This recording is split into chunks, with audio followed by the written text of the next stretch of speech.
another episode of Live in the Hive. Travis Strum now joined by, as always, Athletic Director Ms. Jennifer Lynn Williams. And for the folks at home, it's been a rough week in the SWAC, so to speak. And we'll start off and we'll address the issues that we can control. And that's what happened here Monday night against Texas Southern.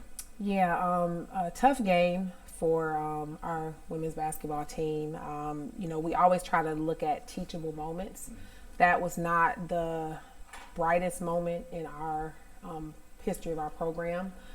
The young ladies are extremely remorseful. I know that they wanted to apologize to Hornet Nation, to our alumni, the student athletes that were in the crowd to be celebrated for the 80s Academic Club, as well as the students and faculty and staff of Alabama State.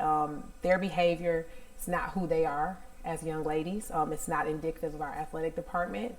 And what I talk to them is about, well, what can we take away?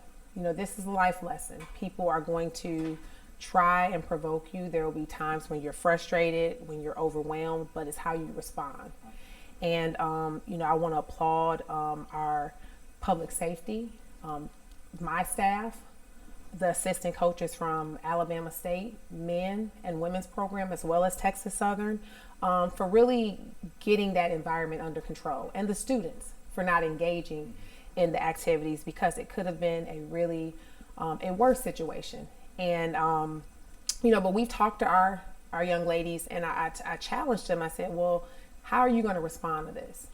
And life is about ups and downs, and this was definitely a down point for them, and they responded by winning 2 conference games on the road, which shows that this team is mentally tough, and that they know how to respond when they're under adversity. And let's spin a little bit, because after the adversity on Monday night, the women did win 2 in a row. The men have won 4 in a row. So there are some positives coming away from what happened on that night. So to turn things around a little bit, just the positivity that's come out with the men winning and the women winning. Yeah, our men have really, they've stepped it up. And it's like a light switch went on during this Texas home swing. We always talk about protecting the nest. That's something we talk to all of our teams about, because it's so hard to win on the road. And our men were able to beat the 2 best teams in our conference somewhat in a convincing manner.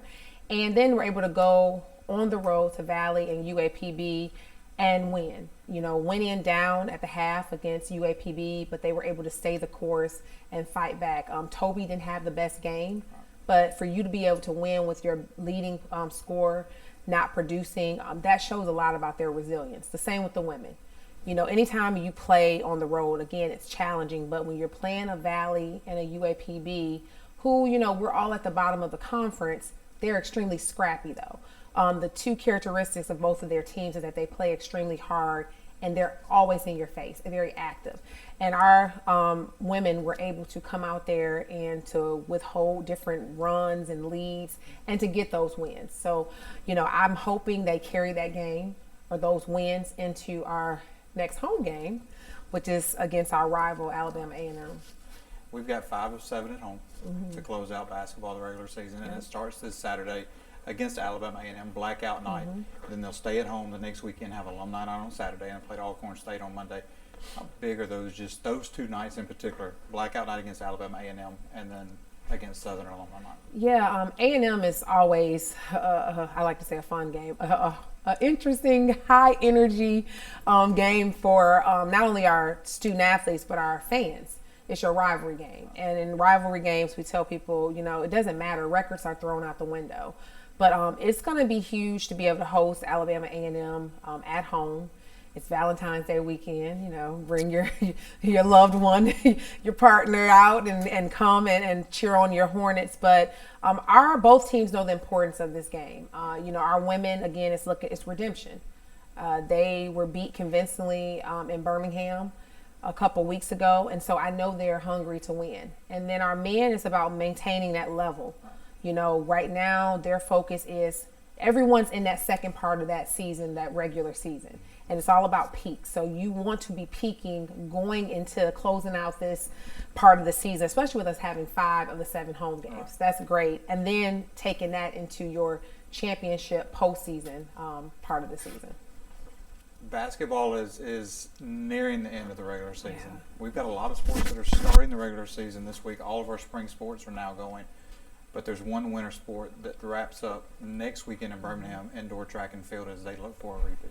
Yes, one of my favorite championships, indoor track and field. We have a great, two great alumni chapters in that Birmingham, Jefferson County area. And my travels with basketball in Arkansas, I ran into a fan at the Birmingham airport because I was redirected because of the weather.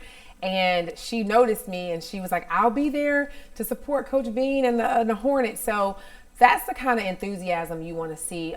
We've done well in Birmingham for our indoor track and field championship. And I know Coach Bean, he's an excellent coach. He has some very focused champions on his team. As a whole, they're a winning program. So they already have half the battle. They know how to win.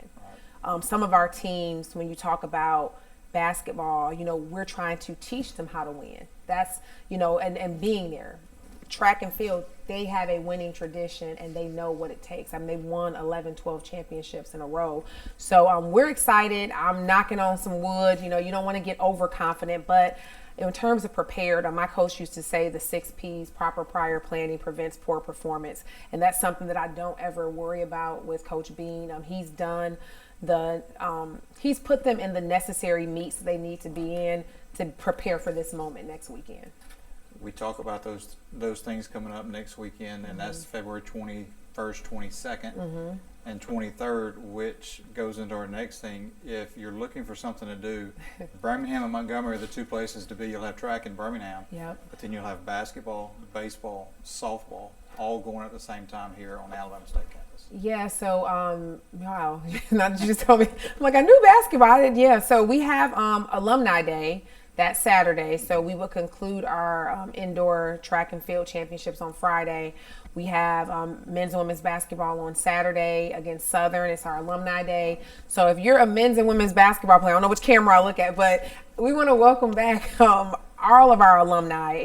There was a link that went out to register for the event. This is something we've done and it's grown each year for the past 3-4 years. And we just get excited. I know that as a former student athlete, I would always play at my best when our alums, because you want to make them proud.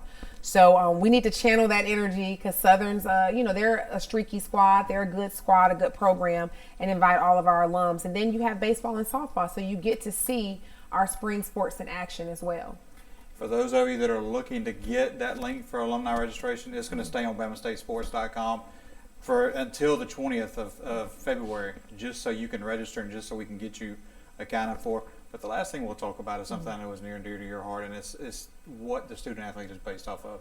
Got 188 student athletes recognized on the AD's academic club. Yeah, when I became interim AD 2 years ago, it was my goal to really highlight and what our student athletes do. We see the championships. That was a given coming to Alabama State. We win. But I wanted to emphasize the importance of the academic piece. And so we didn't think that the ADs, I didn't imagine it growing and taking off and being received as well as it has by the current student athletes. The certificate we give them, the shirts that we give them, branding them as an AD, being a part of the AD's academic club, they wear these. I see them on campus all the time.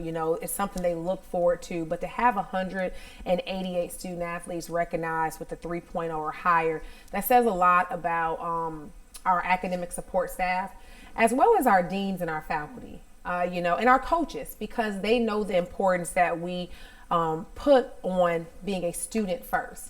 At this level, you're not going to have a ton of folks going pro. Now we're going to have some, it can happen and it will happen, but we want to make sure that, hey, once you go pro, you get your shot, or you don't go pro, what's your plan after Alabama State? And, how are we going to help you be a successful contributor to society once you leave here?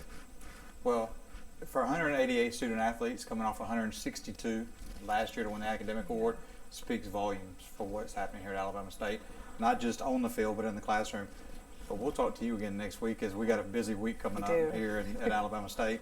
For Ms. Jennifer Lynn Williams, this is Travis Strong saying until next time, make sure you come out You've got every sport you can imagine going on at Alabama State right now. Check BamaStateSports.com for all your information.